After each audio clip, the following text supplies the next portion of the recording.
Today's the 16th of April, and it's Tuesday, and I'm very much not Krista. Krista is camping. She's wandering the woods. I guess she's done by now. Probably on her way back. It was a week-long trek on the Appalachian Trail. I don't think that was the Appalachian Trail, was it? Was it? I don't know. Some sort of trail. Week-long. A trail that's very long. A lot of miles covered by walking. Hopefully she makes it back. But we will soldier on without her somehow, and we will talk about a story that we all knew was coming, but this week was the deadline. It did happen. I did see a couple of reports that they're still using the max speed. Yeah. Which is not part of the rules. The Ars Technica headline is, starting today, ISPs must display labels with price, speeds, and data caps. But it looks like a nutrition label. But this is what broadband companies fought for 3 years not to display about their products. Look at this. This is the most milquetoast thing ever. And they fought for 3 years not to display this data about what they were selling you. What does that tell you about this entire industry? Well, we already know that it's corrupt. And they're always looking for new ways to extract money from the taxpayer.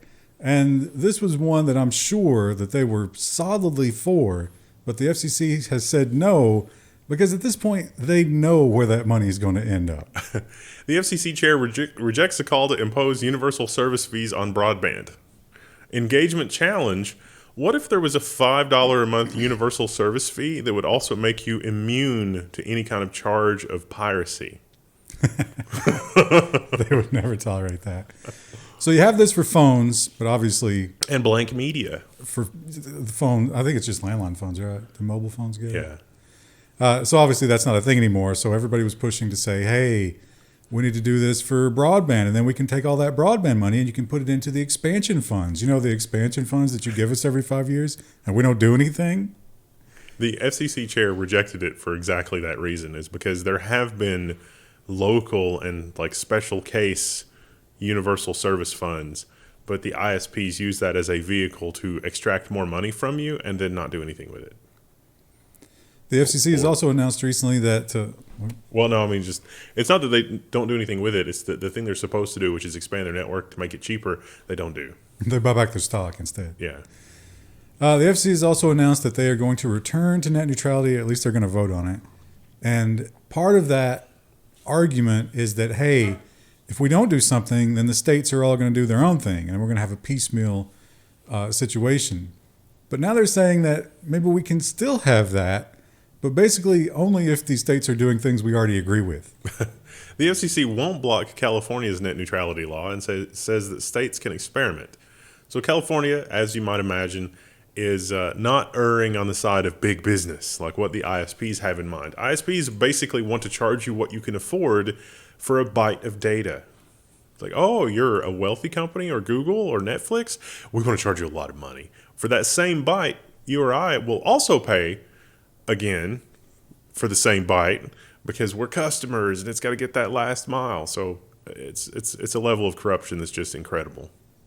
I think we'd still be better off with a blanket set of rules here. Yeah. I mean, I'm an anti-federalist to the core, but we're up against these ISPs and we know what kind of power they have at local levels. Basically, when the ISP becomes so large, they can hold their customers hostage or confuse their customers into thinking they're not at fault for making their network experience really horribly crappy, then, you know, because on a capitalistic sense, like if there was a bunch of competing ISPs and one of the ISPs made their connections crappy, people would figure that out. It's like, hey, when I try to go to this website, it doesn't work, but it doesn't work on Bobco, but it works totally fine on the other ISPs. It must be Bobco, but you can't do that when you only have one choice for an ISP.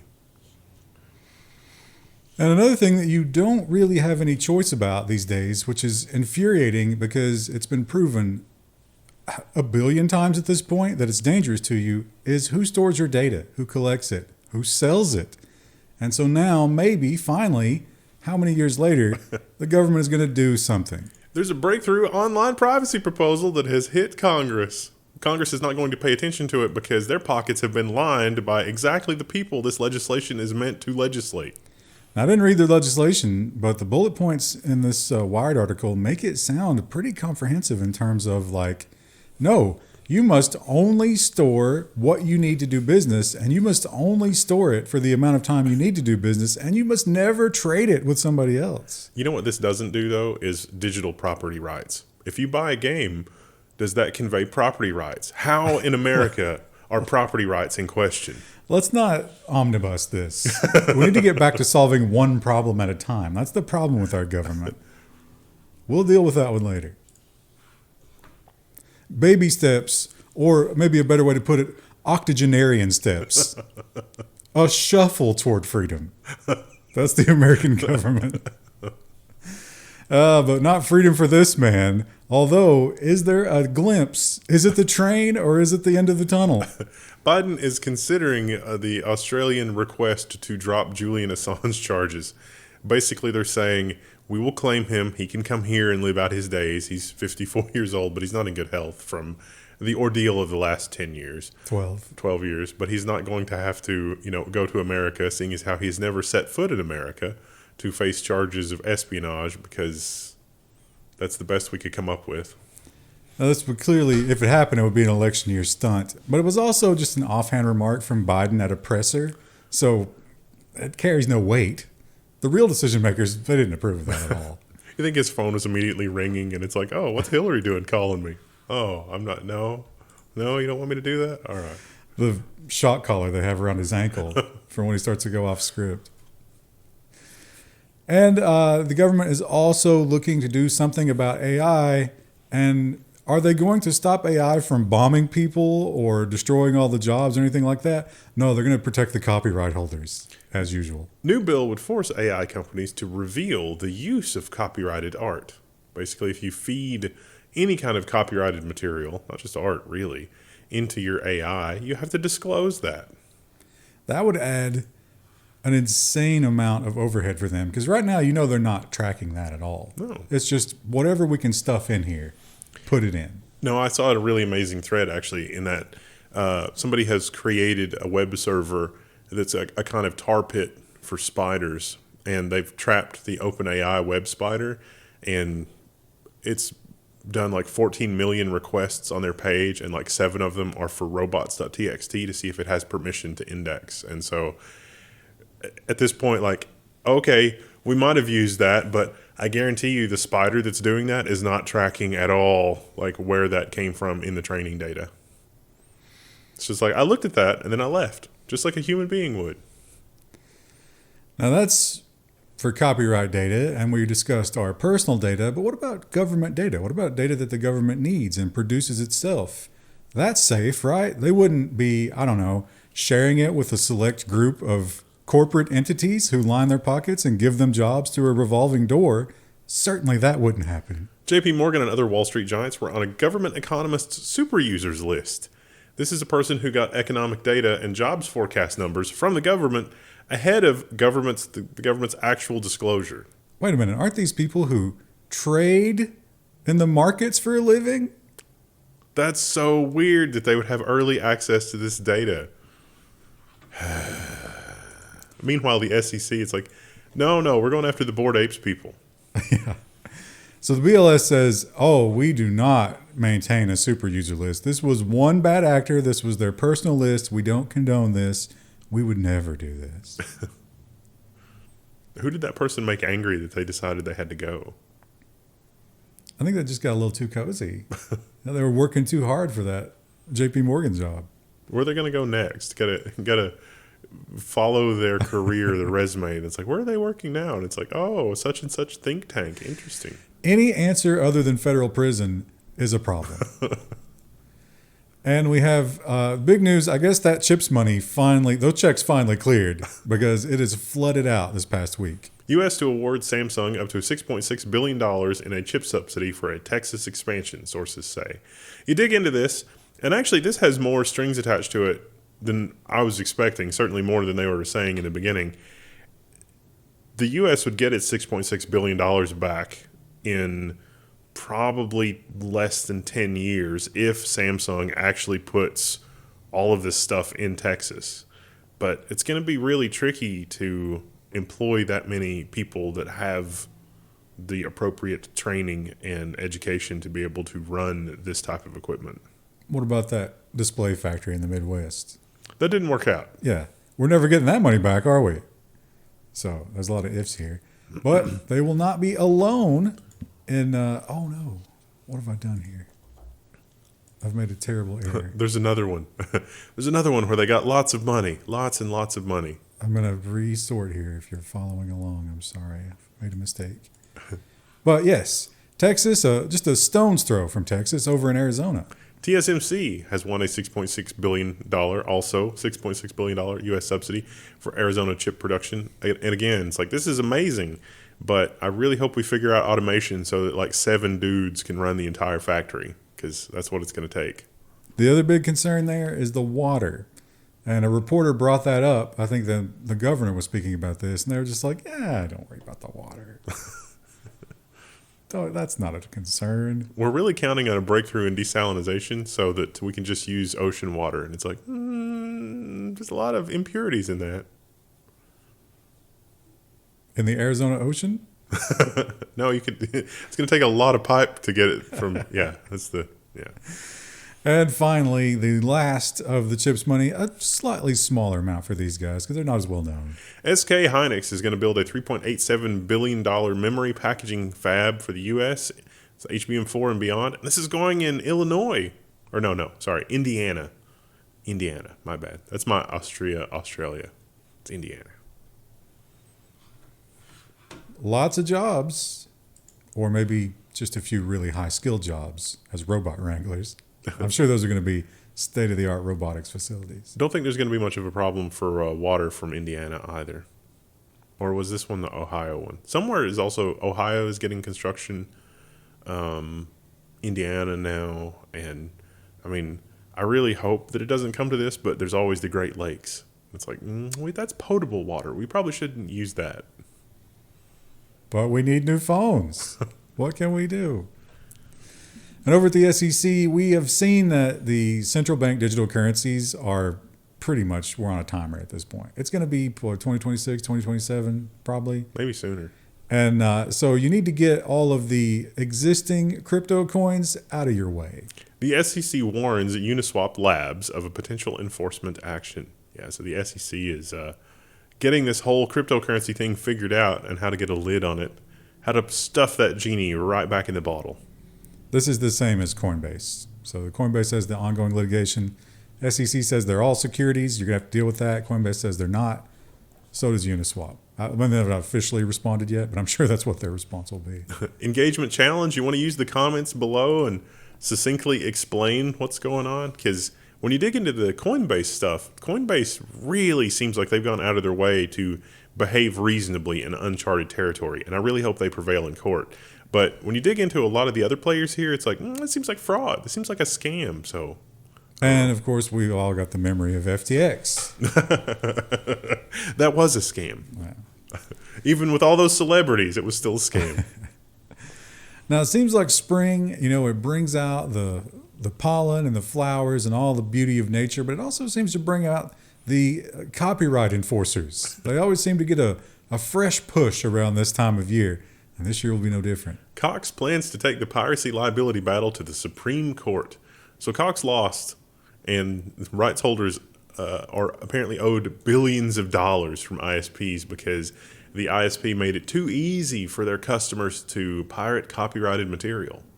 I think there was an appeal, and they rejected some of the damages, but now they're going to redecide what the damages are again. They wanted like $1 billion. Yeah.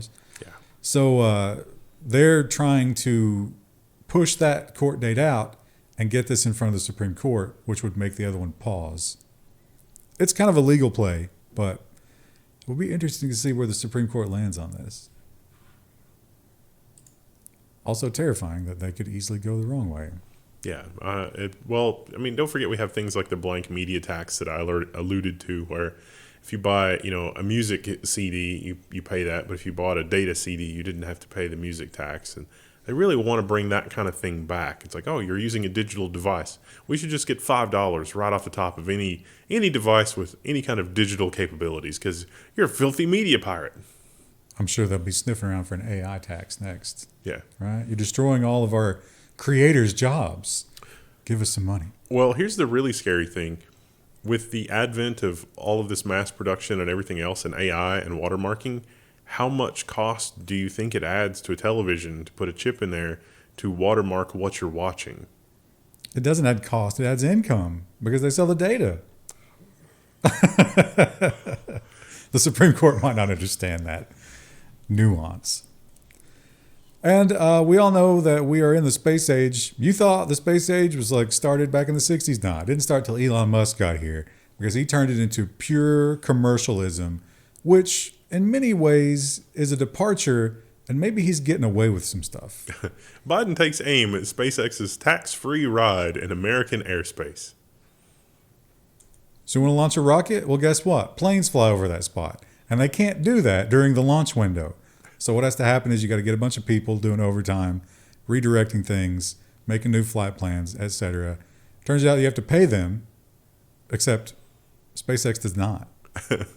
I kind of tangentially related to this. I went down a rabbit hole. Somebody made a WebGL animation of a sped up timeline of all of the rocket launches at the pad for this, and it is nuts. It's completely nuts. Like where there was like, here's the test launches, and it was like, okay, 2016, 2017, 2018, 2019, 2021, 2022, and and eventually like the little rocket pad is just like a constant, just like shoo, shoo, shoo, shoo. And they're doing all the work at the other rocket pad for like Falcon Heavy and everything else. So it's just, it really is nuts how much they've launched. Think about like in a decade, we went from, oh my God, it worked to, oh my God, it landed itself to now it's just like, yeah, okay. We went to thousands, tens of thousands of tiny satellites in orbit giving us internet, which is, that is an accomplishment. But also probably more satellites spying on us from up there as well. Like all billionaires, it's they just don't realize how much they disrupt the daily life of the plebs. I don't know if they don't realize, I think they don't care. Yeah. And we still have the, Russian specter on the horizon. That is something that will be used as an excuse for all sorts of elections chicanery. And this is probably just to set that up. Biden administration preparing to prevent Americans from using Russian-made software over national security concerns. Yeah, this probably should have happened a long time ago. They are not specifically pointing out Kaspersky, but this is specifically about Kaspersky. I think we were the first program to warn you about that like 4 years ago.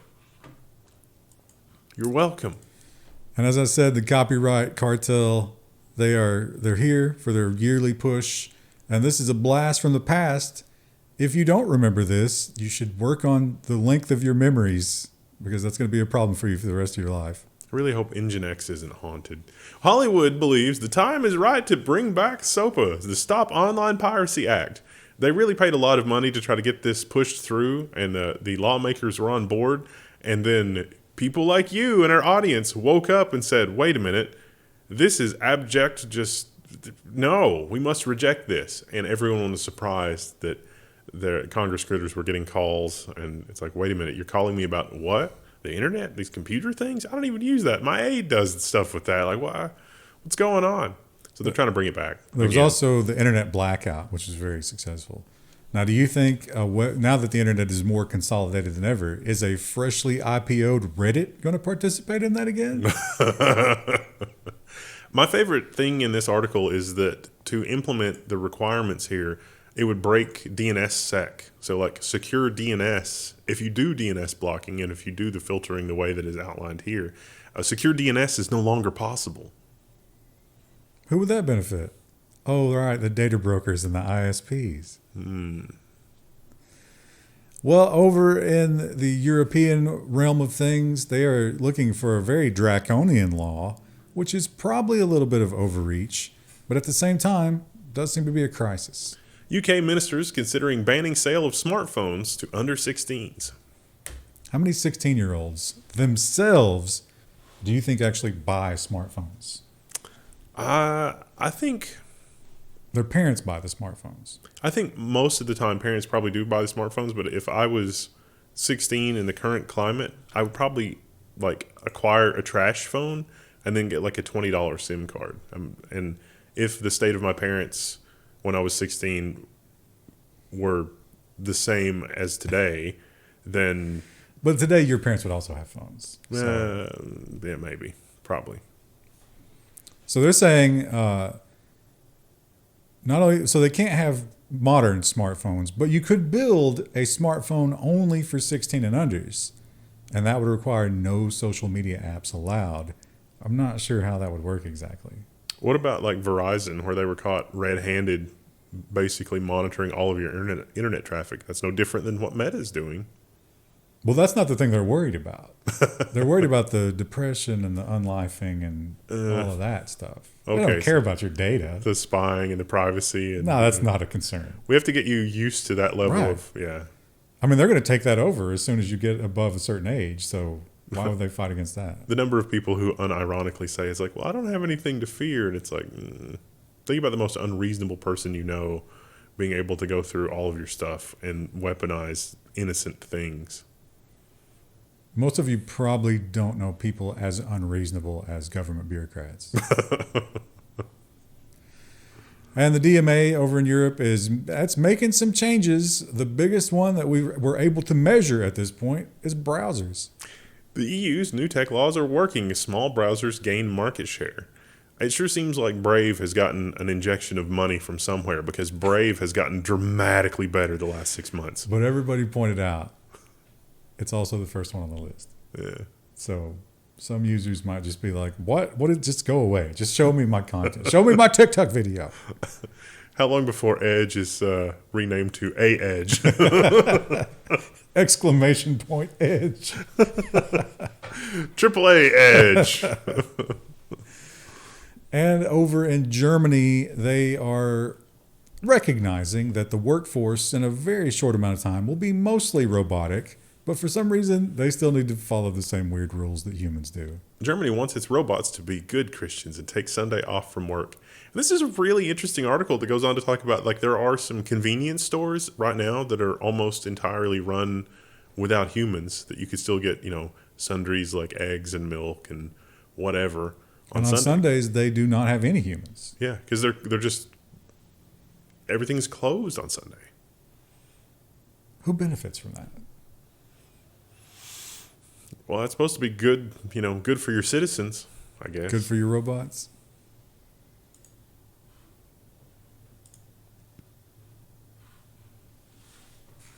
Oh, no.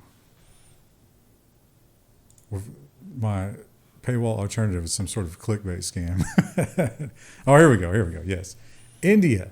We all know the pivot from China, right? China, it's getting a little risky. The economy is kind of crumbling. People don't like what the Communist Party is doing. And so they're like, you know what? We could manufacture this stuff somewhere else. Let's just start investing in that now. That happened a couple of years ago. Apple's India iPhone output hits 14 billion in 2024. That's 17% of India-made iPhones from Pegatron, or Foxconn assembled nearly 67%, while Pegatron made about 17% of the India-made iPhones. Makes sense. Who's next? It's a spiral of developing countries, right? From here on out. Yeah. Well, when does India lose the crown? I don't understand why there's nobody inside our government looking at, because when all of those industries suddenly showed up in India, it wasn't that India was filled with incompetent people. It's that there wasn't a workforce ready to do things at that scale with those skills. We got the same problem. Yeah, but the robots. Well, it makes no sense to invest in that now. Well, maybe not for the robot side, but we're talking about like chip fab and that kind of thing. The robots are going to do that too, but yeah, they're going to do it all. We got a lot of people that need stuff to do. Give them something to do. Think about what? Lay the block. I don't know.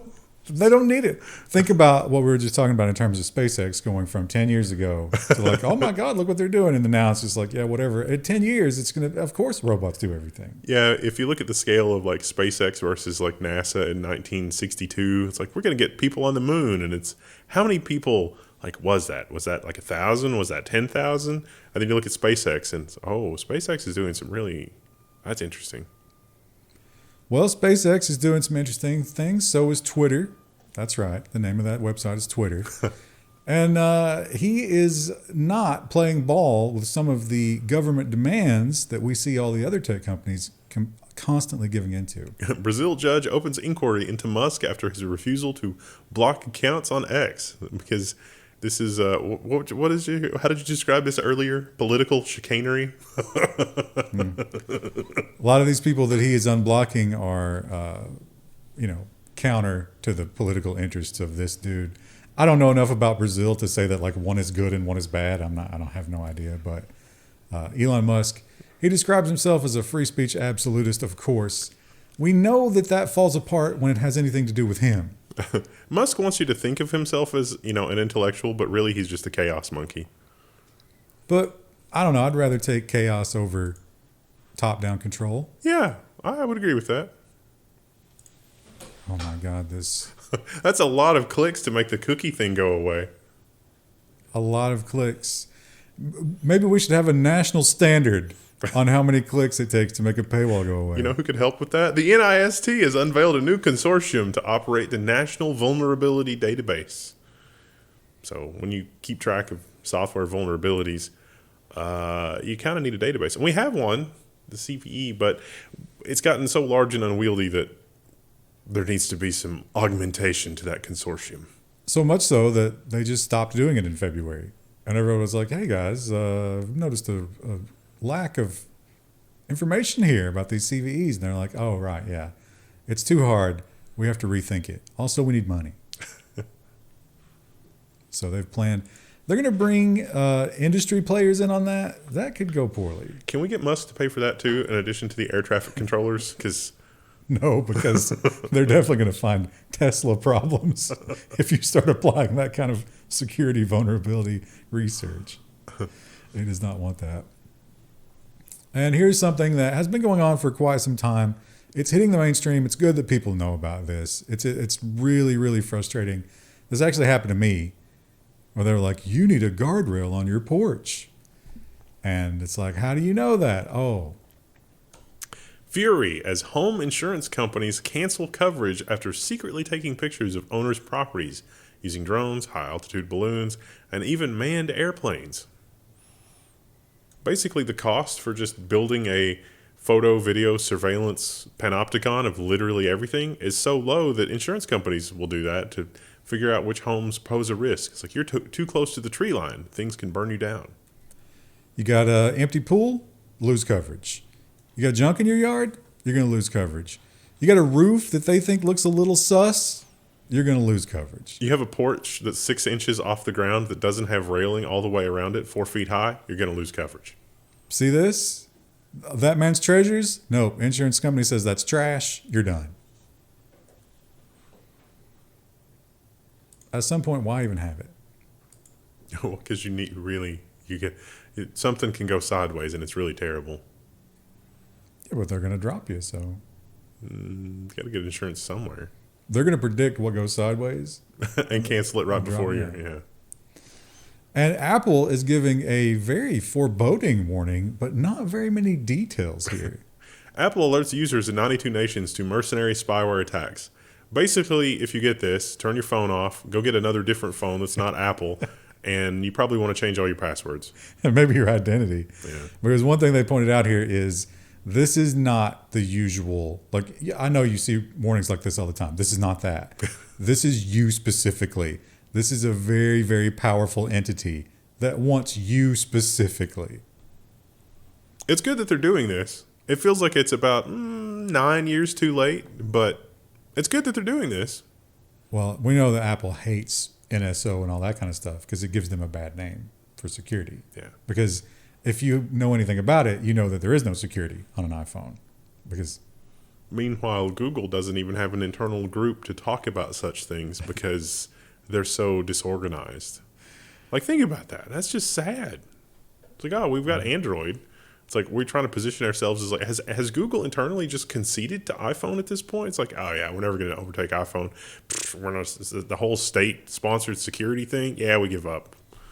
Well, also in the column of just sad, Microsoft employees exposed internal passwords in a security lapse. No, this isn't the one. This is another one. Although this is kind of tangentially connected to that government audit where the government showed up and they wanted to do an audit. But this wasn't that incident. This was another incident. Oops. This is kind of the same story, isn't it?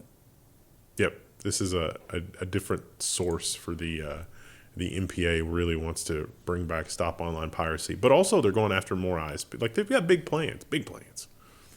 And once again, I'll point out that it seems like as we go into the central bank digital currencies, we have this big renewed push. For a while, all the big players got into crypto and they're like, yeah, we're doing ETFs and we're doing futures and all that. And everybody was like, yeah, that's great. But now it's like, I think we need to crush this once again to prepare the road. Crypto Traders Defense says that Mango Markets was a trade, not theft. It was a really terrible trade that Crypto Trader should have known wasn't a good trade, which is not going to work in his defense. But okay, it's less bad than theft, I guess. I mean, it worked out for him. He made a whole bunch of money, and they're arguing that what he did was not in good faith. But he's saying, hey, I risked $13 million. I might have had some information to know that this was probably going to go in the other direction, but I took the risk. They say it's fraud. And if you want to go enjoy some baseball, just sign up. Just sign away all of your identity and rights and data. The San Francisco Giants have a new unnerving way to skip the security line at Oracle Park.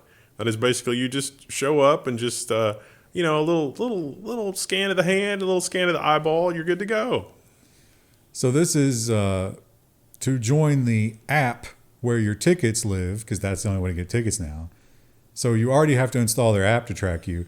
You already have to buy digital tickets. So now why not just scan all of your biometrics? You can just walk right in. So convenient. And Apple, as we know, is trying to soften its image in terms of privacy.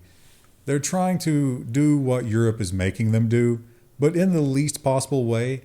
And that's probably leading the lawyers to bicker back and forth. Imagine the email chains about the language and the changes to the settings. Imagine being a software engineer working on the settings menu in iOS right now. Academics have probed Apple's privacy settings, and they have gotten lost and confused. And so we have these wonderful dry academic reports that go 5 submenus deep trying to understand and configure the privacy settings a certain way. But I've got news for you. Those are deliberately designed to be as terrible as possible so that you will just say, yeah, Apple is giving all those companies a hard time. They're like Meta and Facebook, those apps are really upset because they can't track me. They can't advertise to me as easily. And Google's upset as well. I've got some news for you. Apple is now monetizing the exact same information for their own purposes. It's not that they've stopped. They also compare how easy it is to control other apps, third-party apps, in terms of what they're restricted from doing versus first-party Apple apps like Siri or Safari or whatever. The amazing thing with all of this is that you can't say that Apple is doing this to save you money because Apple has one of the highest profit margins of any company on planet Earth. And once again, we can prove that they will make money by having all that data. Yeah. Data's valuable. Yeah. Once again, Apple is insanely deceptive. Like there's so many people inside Apple. I think there's probably a lot of people inside Apple that mean well. I know there's a ton of people that mean well inside of Microsoft and Intel. I think that probably, I don't know. I'm not sure about Apple. It makes me wonder. Yeah, I'm sure there's a lot of people in the United States government that mean well. I don't forgive them. Well, yeah. You got to be more aware of what you're doing out there. And you got to be more aware of what you're putting in your home in terms of smart devices. Thousands of LG Smart TVs have security bugs that could let hackers hijack them. Think anybody's looking for NSO Group spyware on LG TVs? I think the answer is probably no. This is obvious. Why do they make us have that trash? One security group found 4 different, worst severity possible security issues with LG's WebOS. You should never put your LG TV on any kind of network ever. And for the love of God, don't do online shopping and stuff through your TV. Have you seen how cheap some of the mini PCs we review have gotten? Just plug one of those in. Let's just don't get a smart TV. That's the worst idea. And well, it might be the worst idea, but a close second would be ever doing business with AT&T, because my God, they lose a lot of data. AT&T is now saying, oh yeah, there's a data breach. It affected 73 million or 51 million customers, and no, we're not going to explain that. This is an update from the previous explanation was, I don't think those are our users. Even though people went through and tested and they were all AT&T users. So can we get Lena Khan in here to like just some basic, like, why did you have this? Why did you have this empire of oily rags? Why did you let them catch on fire? She's busy. She's doing the talk shows now. She's busy with Amazon. And man, do you know that in France it's illegal to get a paternity test? Wow. No, I didn't know that. Like if you get accused, it's just like, no, you got to go with it. It's good for society. So I don't think that's what was going on here, but it led to the same kind of thing. Canadian DNA lab knew its paternity tests identified the wrong dads, but it kept selling them anyway. And this was apparently down to one 91-year-old who was still running this lab and had a bunch of employees. And he's still doing it at 92. And he's just like, it's probably fine. This was an undercover reporter, and he was just like, a lot of old people like to reminisce about their careers and talk about their health issues a lot too. And he was just rambling on about, a lot of those were wrong, but we just kept selling them. And then they came back as CNBC, and he's like, no, these are really good. They were not at all. This is great. This guy, it was not his son, but the paternity test said it was. Kid's name was Travis. He's changed it to travesty, which is not fair to the kid. No.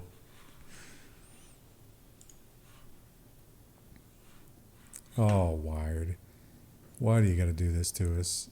Oh, right. Yes, the XZ debacle. That was a near miss.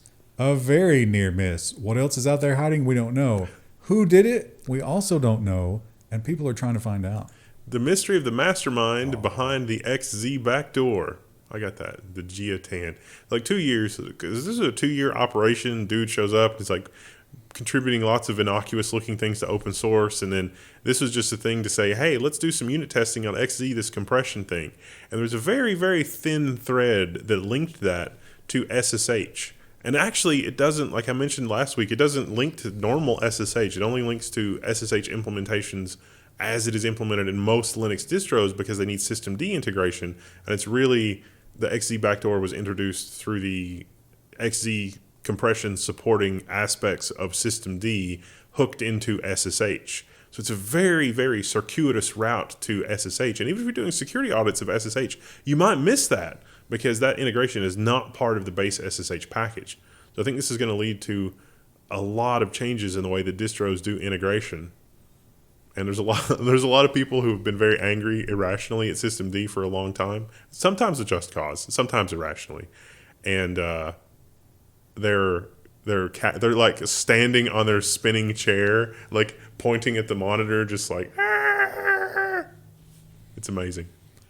So some security researchers like, who is this person? All we have is a name and an email address. And they tried to search the entire history of the web. Where did this person ever appear anywhere else? And no, it was only submitting things to these projects and always just very gently softening the security. Maybe putting in an old function that doesn't have the security of the new one. Something you could be like, oh, well, I understand. That's just a mistake. But it was very carefully crafted. Now, a lot of people are obviously pointing the finger at China, but what we've learned is this person always worked 9 to 5 European hours. Interesting. And they always took off Christmas and New Year Western dates.